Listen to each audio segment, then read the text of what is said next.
பேசலும் மாரியம்மன் திருக்கோவில் சித்திரை திருவிழா பால்குட ஊர்வலம் சேலம் டவுன் பிரெட்ஸ் ரோட்டில் அமைந்துள்ள 300 ஆண்டுகளுக்கு மேல் பழமை வாய்ந்த பிரசித்தி பெற்ற அருள்மிகு பேசலும் மாரியம்மன் திருக்கோவில் சித்திரை திருவிழா சித்திரை 2ஆம் நாள் அம்மனுக்கு பூச்சாட்டுதல் மற்றும் புஷ்பாபிஷேகம் நடைபெற்று கம்பம் நடுதல் உள்ளிட்ட சிறப்பு நிகழ்ச்சிகள் நடைபெற்றது.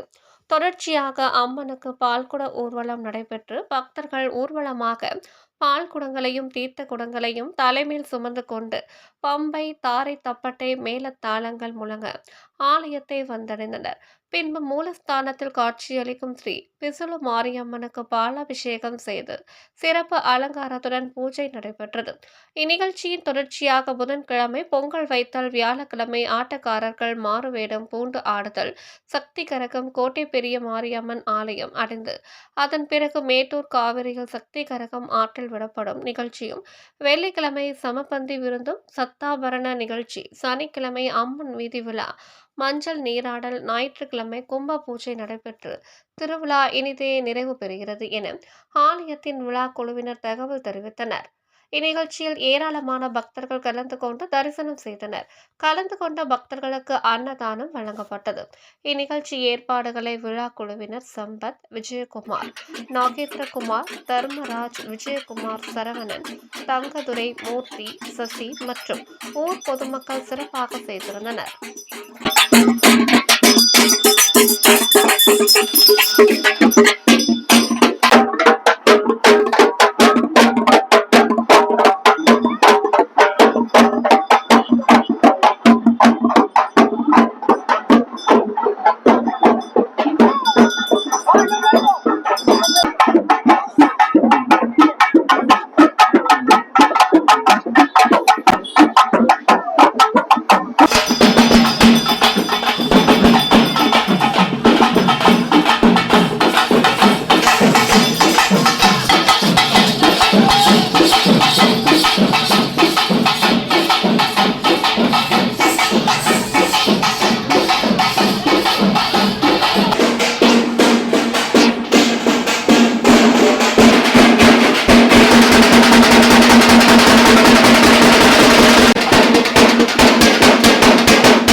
கோவில் ஏறத்தாழ 4 தலைமுறைகளாக 400 வருடங்களுக்கு மேலாக இந்த கோயில் இருக்கிறது. இந்த கோயில் வெயில் மாரியம்மன், கன்னடத்துல பிசுலு என்றால் வெயில்.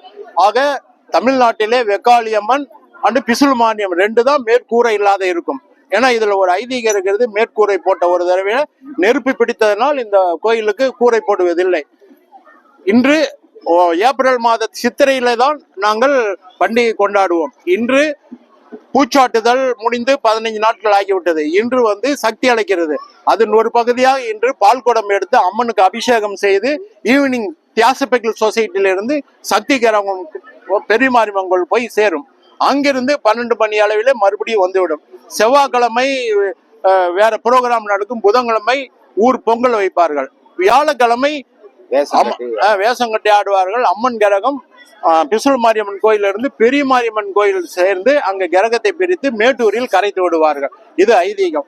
எங்கும் இல்லாத சிறப்பு என்னவென்றால், ஞாயிற்றுக்கிழமை பூஜித்தை எல்லா மக்களுக்கும் உணவு அருந்துவோம்.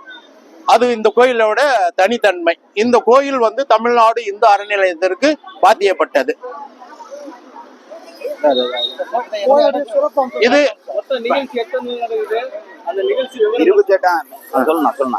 28 இன்று ஆரம்பித்து 4ஆம் தேதி 4/5/2024 வரை நடைபெறும். அதன் ஒரு பகுதியாக இன்று சக்திகரம் புறப்பட்டு வரும். நாளை மாவிளக்கு எடுத்து வருவார்கள். புதன்கிழமை பொங்கல். கெடா வெட்டி கோழி வெட்டி இந்த மாதிரி பொங்கல் வைப்பார். வியாழக்கிழமை கிரகம் பிசுள் மாரியம்மன் கோயிலிருந்து ஆட்டில் பெரிய மாரியம்மன் கோயில் போய் கிரகத்தை கழிட்டு மேட்டில் கரைத்து விடுவார்கள். வெள்ளிக்கிழமை சத்தாபரணம் அன்று ஆடல் பாடல் எல்லாம் நடைபெறும். சனிக்கிழமை காலை மஞ்சள் நீராட்டு, ஞாயிற்றுக்கிழமை உதிர்வா என்று அழைக்கப்படுகிற விருந்து வைத்து கோயில் நிறைவு பெறும். சேலம் பிரெட்ஸ் ரோடு கலெக்டர் ஆபீஸ் ரோட்டிலிருந்து முள்ளுவாடி கேட்டு போற வழியில் அமைந்துள்ளது. அதில் இன்னொரு விசேஷம் என்றால் வேறு கடியில் இருக்கிற விநாயகர் பிரசித்த. நீங்கள் ஒரு போட்டோ எடுத்து கூட வெளியிடலாம். அந்த விநாயகர் வேறு கடியில தானா வந்திருப்பார். அதுவும் சுயமா வந்தது. அதுவும் 400 வருடங்களுக்காக இந்த எங்களை பொறுத்த வரைக்கும் இந்த பாலம் கட்டுவதில் அறநிலைத்துறையா இருக்கட்டும், ஊர் மக்களா இருக்கட்டும், எங்களுக்கு அதில் விருப்பம் இல்லை. கோயில் விருப்பம் இல்லை. இப்படியே இருக்கிற மாதிரியே இருக்க வேண்டும் என்று நாங்கள் மகஜர் கொடுத்துள்ளோம். அறநிலைத்துறையும் மகஜர் கொடுத்துள்ளார். சர்வீஸ் ரோட்ல வர்றதுனால எங்களுக்கு கொஞ்சம் விலைக்கு கொடுக்கணும்னு நாங்க கேட்டுக்கிட்டோம். பேர் விஜயகுமார் எஸ் சம்பத். இடிப்பதற்காக ஏற்பாடு பண்ணி கவர்மெண்ட் ஏற்பாடு பண்ணிக்கிட்டு இருக்குது. இதை என்டோன்மெண்ட் காரங்க இடிக்காத சர்வீஸ் ரோட்ல வர்றதுனால அதை ஒதுக்கி விட்டு செய்யணும்னு என்டோன்மெண்ட்டும் ட்ரை பண்ணிக்கிட்டு இருக்கிறாங்க. ஊர் பொதுமக்களாகிய நாங்களும் ட்ரை பண்ணிக்கிட்டு இருக்கிறோம். அந்த மாதிரி செஞ்சு கொடுத்தா எங்களுக்கு மிகவும் நல்லது. எங்க மனசு திருப்பியா அந்த கோயில நாங்க பண்டிகை நடத்தி முடிப்போம். என் பேர் விஜயகுமார்.